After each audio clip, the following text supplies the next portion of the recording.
Tonight, as coronavirus cases continue to rise, health officials plead with the public about social gathering sizes. Plus, taking care of veterans in a time of crisis will take you to a drive-through COVID clinic. And later, it's deadline day for nonprofits who depend on income from specialty license plates. Powered by the Montana Television Network. This is the 10 o'clock news from Montana's news leader. Good evening and thanks for making us a part of your Wednesday. I'm Tim McGonigal. And I'm Keely Van Mittendorp. Montana crossed the 1,000 mark for COVID-19 cases today. As of this evening, the state had 338 active cases. The latest reported are in Cascade and Lewis and Clark counties. Statewide, 14 patients are hospitalized. And as the number of COVID-19 cases continues to spike in the state, leaders in Lewis and Clark County are urging people to limit large group gatherings. MTN's Jonathan Ambarian reports on the guidance they're sharing. Lewis and Clark public health leaders had a clear message for the community Wednesday: avoid large gatherings. We are social beings. We want to be together. It's summertime in Montana. We want to do the things that we've always done, but it's not the time. Public Health held a news conference along with organizations like St. Peter's Health and the city of Helena and Lewis and Clark County. They say they're not advising any gatherings of more than 50 people at this time, and that all events should be limited to an absolute maximum of 250 people. Larger gatherings are supposed to work with public health on a plan for ensuring social distancing. The agency has received more than 30 plans for upcoming events, but leaders say they're concerned some aren't sufficient or are too difficult to implement. Please do not actively participate in limiting our ability to contain disease. Leaders said they have linked several recent cases in the Augusta area to a nearby wedding, and they're concerned that cluster may continue to grow. We really just sincerely hope that we don't see a large outbreak associated with this event. Public Health is urging people to wear masks when they're out in public and continue physical distancing. Leaders say they don't want to implement additional mandates, but they need the public to take the guidance seriously. We can do our part, and it's so easy to do. Because what we need to do is just wear our masks for each other. We believe in this community, and we believe the people in this community will do the right thing. And the right thing is to follow the instructions that we've given thus far. In Helena, Jonathan Ambarian, MTN News. St. Peter's health leaders have announced that they're returning to tighter restrictions on visitors in response to the growing number of COVID-19 cases in the state. Starting tomorrow, all visitation will be restricted except for one essential caregiver, one guardian for a minor, or one support person for a labor patient. End-of-life patients will be allowed 2 visitors at a time. St. Peter's had previously restricted visitation earlier in the year. They opened up to 2 visitors per patient in early June, but leaders said they believe it's now necessary to re-implement stricter limitations. In addition to protecting our vulnerable patients, we're also enacting the visitor restrictions to protect the caregivers as well, because we need to have them stay healthy so that they can care for the community as well. St. Peter's is still taking other safety precautions, including screening for COVID symptoms at all entrances and requiring masks. Well, the Montana VA healthcare system is offering free COVID-19 testing for asymptomatic veterans across the state. Their service is being offered at 13 different locations. Veterans will stay in their vehicle to be tested. If they do test positive, they will be notified within 30 days by the Department of Public Health and Human Services. The VA will contact veterans if they do test negative as well. All visitors to a VA facility are required to wear a face covering and will be provided one if needed. The clinic manager for the Northeast region told MTN News they just want to do what's best for their veterans. It's definitely a big need in the veteran community. Our veteran patients have been asking to be tested because they take great care of themselves and they want to ensure that they are protecting their loved ones in addition to ensuring that they're COVID negative. This provides them, asymptomatic veterans, the opportunity to be tested for the COVID-19. There are more opportunities for veterans to get tested. Here in Great Falls, the testing continues tomorrow afternoon from 1:30 to 3:30 at the address listed on your screen. And in Helena, there is a drive-through clinic on Tuesday, July 7th from 10 to noon at Fort Harrison. And for most people, fireworks are a spectacle or an annual tradition, but for veterans who struggle with post-traumatic stress disorder, they can be a trigger. Doug Stepina is the suicide prevention coordinator for the Montana VA healthcare system and a veteran himself. He says during this time, veterans with PTSD should take a step back and evaluate their situation to determine how to proceed during the 4th of July holiday. With veterans, I'd recommend let's look at where you're going to be. How well do you cope with it? What are your own responses? What are your own awareness? And I say that as a veteran because it's something that I pay attention to. For some, it's a matter of I need to get out of town during this time because it's just too much. While others are, yeah, I can go enjoy the fireworks with my family, but that doesn't mean that extra increased alertness and awareness isn't there. They just have been able to develop the skills to manage through that.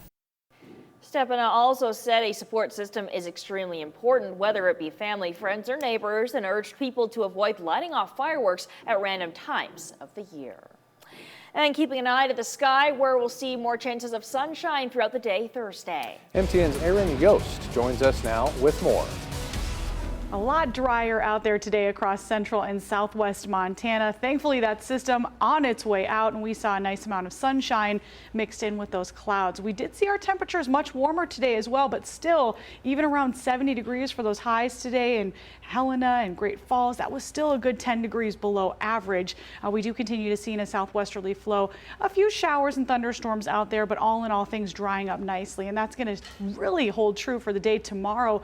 Thursday looks fantastic. We are going to see ample sunshine. We'll be breezy at times along with that, but I think you're really going to like tomorrow, especially if you haven't been a big fan of the last few days. The extended forecast showing an increased threat for some afternoon and evening thunderstorms. That threat increases more so for us on Friday, as in our southwesterly flow, we get enough moisture and instability to trigger potentially some strong to even isolated severe thunderstorms. I've got a whole lot more coming up in your full forecast ahead. Thanks, Aaron. We'll see you then. The body of a missing Pocatello, Idaho man was found in Glacier National Park. Park officials report the body of 77-year-old George Calvin Adams was found in the Hidden Meadow area south of Polebridge. An alert was issued for Adams on Sunday. Glacier National Park, the Flathead County Sheriff's Office, and Two Bear Air assisted in the search. A cause of death has not been released. In our Crime Watch tonight, we're learning more about the victims in a triple homicide in Olney on Tuesday. According to the Flathead County Sheriff Brian Haino, the victims are 42-year-old Emily Moeller, 41-year-old Cody Nevins, and 3-year-old Piper Barge. Investigators believe 39-year-old Cameron Barge stabbed them to death. Barge is the ex-husband of Moeller. Barge was found dead about a half-mile away from the home with a self-inflicted gunshot wound. Sheriff Haino says a 7-year-old whose name hasn't been released was able to escape the scene and run to a neighbor's home. Haino said they're treating this case as a triple homicide and suicide. All 4 people who died have been taken to the state crime lab in Missoula. Moving now from crime to the campaign trail, Republican gubernatorial candidate Greg Gianforte, who made millions on the 2012 sale of a software company he co-founded it in Bozeman, released 10 years worth of his income tax returns this morning. Gianforte says the disclosure sets an example of the openness and transparency he'll bring to state government if he's elected this fall. The tax forms show that Gianforte and his wife Susan reported $184 million in adjusted gross income for the 10 years ending in 2018. On that income, they paid about $30 million of income taxes, $23 million in federal taxes, and about $7 million in Montana state income taxes. A huge chunk of that income, almost $138 million, came in the form of capital gains. That includes almost $100 million of income in 2012, when the company they founded, Right Now Technologies, was sold to Oracle Corporation for $1.8 billion. The Gianfortes reported that they also gave about $41 million to charitable groups and causes, including their family foundation, which has handed out about $70 million in grants since its inception. Gianforte, Montana's current U.S. congressman, is running against Democrat Mike Cooney for governor. The campaign also released taxes for Gianforte's running mate, Great Falls attorney Kristen Juris. And tonight in the Rebound, Montana state officials are offering extended benefits for eligible individuals who have exhausted their previous unemployment insurance benefits. Under state and federal law, extended benefits offers up to 13 weeks of additional benefits to those who have exhausted regular UI benefits and pandemic emergency unemployment compensation benefits. This extension of benefits is not available to pandemic unemployment assistance claims for self-employed and other populations expanded under the CARES Act. When an individual is eligible for expanded benefits, they will see the option to apply on their personal Montana Works dashboard. Enrollment is not automatic. Individuals will have to file a claim. For more information, you can head over to our websites. Well, today is the deadline for nonprofits in the state motor vehicle specialty plate program to have at least 400 plates registered, and those that fall below that minimum will be cut from that program. The Lewis and Clark Humane Society was one of many organizations scrambling to meet that minimum 400 specialty plates mark, registered to maintain their membership with the Motor Vehicles Division. In February, MVD granted an extension period for organizations to reach 400 plates by July 1st.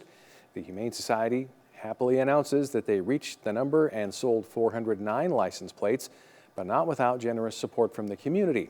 The Motor Vehicle Division said they will release the results next week. Coming up next, the Montana Ag Network catches up with malt barley producers as they finish up their growing season. How the pandemic has affected industry leaders next. Powered by the Montana Television Network. The 10 o'clock news continues on Montana's News Leader. Welcome back. Another Molson Coors barley harvest is just around the corner in Montana and Wyoming. And as the Montana Ag Network's Russell Nemeth shares, this year's crop is looking good. Well, farmers who raise barley for Molson Coors are putting the finishing touches on this year's crop, which compared to the past couple of years is in really good condition heading into this year's harvest. You know, I think we have a great crop coming, probably a little above average, and certainly a different year than we've experienced the last 2 years. Of course, we had very wet springs and very wet summers for 2 years in a row, so this is a little bit more of a normal year for us. The crop got planted in March, basically, and we're off to a great start. Like other segments of U.S. agriculture this year, the coronavirus has certainly thrown the U.S. barley industry a few challenges. But thankfully, Molson Coors says they intend to bring in this year's barley crop. So we feel really good. We contract to bring some of the barley in at harvest and some stays in farm storage for winter delivery. We're on track to bring in exactly what we contracted to at harvest. We've got bin space today to do that, and the elevator crew has been getting the elevator facilities ready to bring in that barley, and that is our plan. Certainly has been an interesting time with the COVID virus and changed a lot of the beer industry and beer sales. We feel good. Anything going in cans right now, no matter whose product it is selling very well. And Mike says if everything goes as planned, they're looking at starting this year's Molson Coors barley harvest in about 35 days. They've done a great job keeping the crop wet and healthy, and we're really looking forward to getting this crop harvested and in the bin. In Huntley, Russell Nemeth, MTN News. Thanks, Russell. And Molson Coors intends to harvest approximately 100,000 acres of barley in both Montana and Wyoming this year. Well, from auto workers to farmers, millions of Americans are impacted tonight by a major change in how trade is conducted in this country. Joe St. George is at the White House to explain the three big changes and why they may result in more jobs coming back to our state. Here inside the West Wing at the White House, there's not much President Trump can get Democrats to support. But when it comes to trade, he actually got a bipartisan deal done that takes effect today. For 25 years, NAFTA, which stands for the North American Free Trade Agreement, meant Canada, the U.S., and Mexico could trade goods without paying any tariffs or taxes when items went across the borders. Well, beginning today, NAFTA is gone, and the United States-Mexico-Canada agreement takes effect. I know what you're thinking. How does this impact me? Well, Democrats and Republicans blame NAFTA for so many manufacturing jobs moving overseas. This new deal hopes to give companies more incentive to stay in the USA. What are the three big changes? Well, in order to avoid a tariff, 75% of a car must be built in North America. 70% of the steel and aluminum in a car must also come from North America, and it demands 40 to 45% of the car be built by workers earning $16 an hour or more. That's important because right now that's triple what Mexico is paying many of their workers. Also in the new trade deal, dairy farmers get more access to the Canadian marketplace. That could result in more profits for dairy farmers across the United States. So trade is complicated, but it's important, and it just might result in more jobs in your community. At the White House in Washington, I'm Joe St. George. As the USMCA took effect, Montana Farm Bureau officials sent out a statement today. The president of the American Farm Bureau Federation, Zippy Duval, said, quote, "The launch of the USMCA brings optimism to the country's farmers and ranchers at a time when they need it the most. We're grateful for the opportunity to build on the success of the North American Free Trade Agreement, and we're eager to see the results on America's farms," end quote. Thursday is shaping up to be a beautiful day across central Montana, but thunderstorms will be on the increase as we head into the holiday weekend. Details next.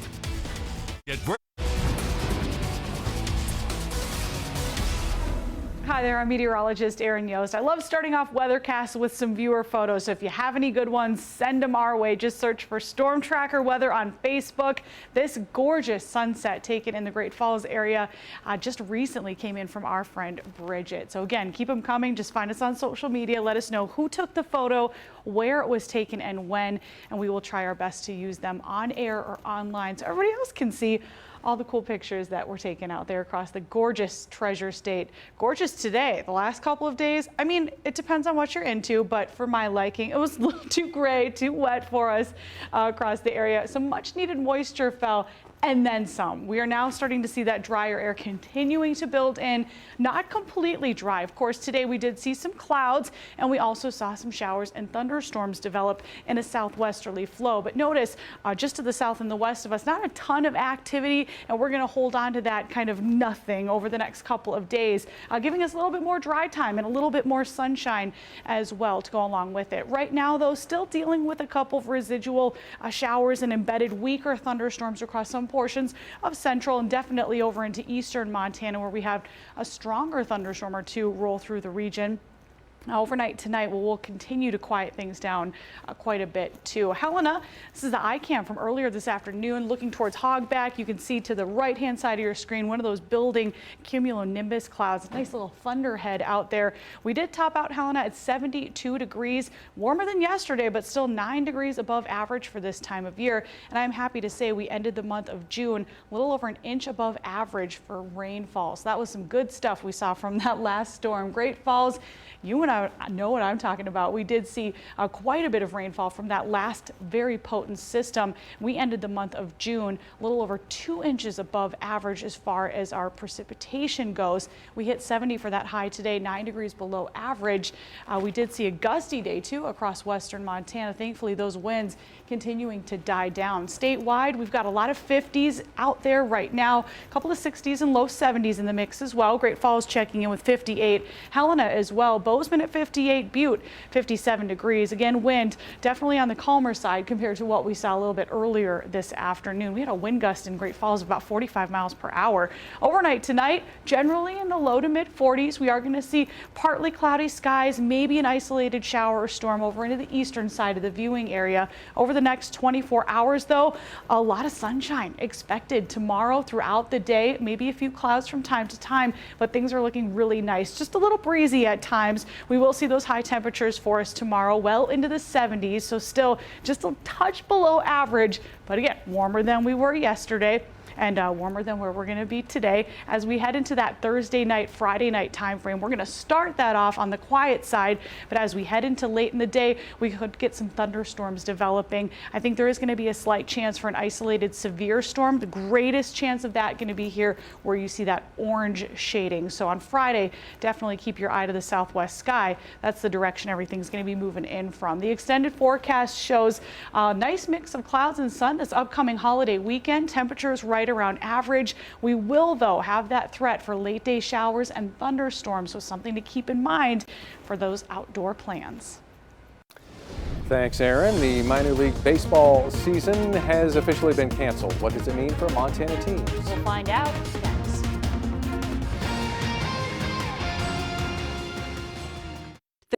Powered by the Montana Television Network. The 10 o'clock news continues on Montana's news leader. Minor league baseball officially announced the cancellation of the 2020 season on Tuesday. MTN's Tom Wiley caught up with the Great Falls Voyagers to find out where the club goes from here. Great Falls Voyagers general manager Scott Reasoner knew a cancellation of the 2020 minor league baseball season was on the horizon, but that didn't make Tuesday's news any easier to stomach. Always a bummer, you know, they've been professional baseball in Great Falls, hasn't missed a season in over 50 years. So, you know, just taking one on the chin with COVID-19 like a lot of folks are. And the Voyagers have spent the last few weeks reaching out to sponsors and season ticket holders as they make the transition to a summer with no baseball. You know, most people have been great in understanding. If anyone wants a refund or folks that want to roll it over to 2021 or look at some packages that we have this year with the event schedule we have going on. While the Voyagers won't take the field in 2020, Centene Stadium will still see plenty of use. Reasoner and staff have started the Save Summer series with things like kickball, movie nights, trivia nights, and more on the docket. But having people reach out to us and our sponsors and the community support at large has really been tremendous. You're not maybe sponsoring a baseball game, but you're sponsoring a cornhole tournament or a movie night or something a little different, and it's been a lot of fun, and the response has been tremendous. The future beyond 2020 is uncertain. Major and minor league baseball are engaged in contentious negotiations for a new agreement starting in 2021, and the Voyagers are one of over 40 clubs in line to lose their affiliation. We're beyond confident that we'll have professional baseball here in 2021, and obviously that could be a different form, so look in different ways. We still can't make a schedule because you don't know what your league is, you don't know what's going on, so it's a really challenging time here in baseball in general. We're better off than a lot of teams and a lot of people you talk to around the country just because that community support at Great Falls. While many teams across the country are shuttering operations, laying off staff, and cutting payroll, the locally owned Voyagers are committed to their employees and providing a community outlet for the summer. You know, we made the move forward to try to be an asset for our community this summer. When there isn't a lot going on, we have the space that we can do small events very safely and then also to keep our staff working. Tom Wiley, MTN News. And for a link to the full schedule of summer events at Centene Stadium, you can go to montanasports.com. Stick around, we'll have more after this. We are going to see some breezy conditions tomorrow, but a lot of sunshine expected with highs in the 70s. Headed towards the holiday weekend, we've got some late day thunderstorms that'll develop in a southwesterly flow. Otherwise, more sun than clouds. Temperatures ranging from the upper 70s to the low, perhaps mid 80s. All right, well, back in early June, the Paris Gibson Committee named Judy Erickson the winner of the 11th Paris Gibson Award. Earlier today, Erickson received her honor with a tree planting ceremony. Erickson, who moved to the Electric City in the 1960s, was given her award based on her dedication and volunteerism to the city of Great Falls. She's best known for her investment in teaching pottery and art, running the library program at the Cascade County Detention Center, and assisting in various humanitarian efforts. Big congratulations to you. Great day to plant a tree as well. Well-deserved award. That's all the time we have tonight at 10. Thanks so much for watching. Good night.